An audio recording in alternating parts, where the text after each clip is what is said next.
السلام عليكم ورحمة الله تعالى وبركاته. صور وملخص الحلقة الثانية من مسلسل هذا البحر سيفيض، ستعرض يوم الجمعة.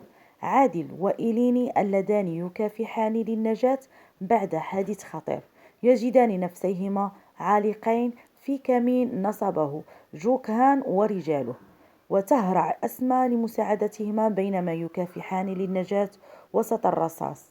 عادل مصمم على محاسبة مهاجمي إيليني، ومع انتشار شائعات عن الطبيبة اليونانية وكوتشاري في القرية، تتسارع استعدادات أورتش للخطبة وسيفغان، لكن إيليني التي منعت من المأوى في القرية مرضت وتعبت.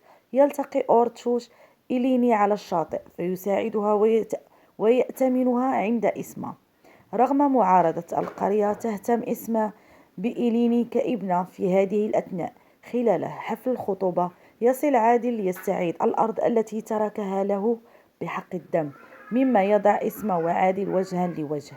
وفي هذه الأثناء يأمر الشريف بقتل إيليني في السجن، ولا تدرك إيليني الخطر الذي ينتظرها.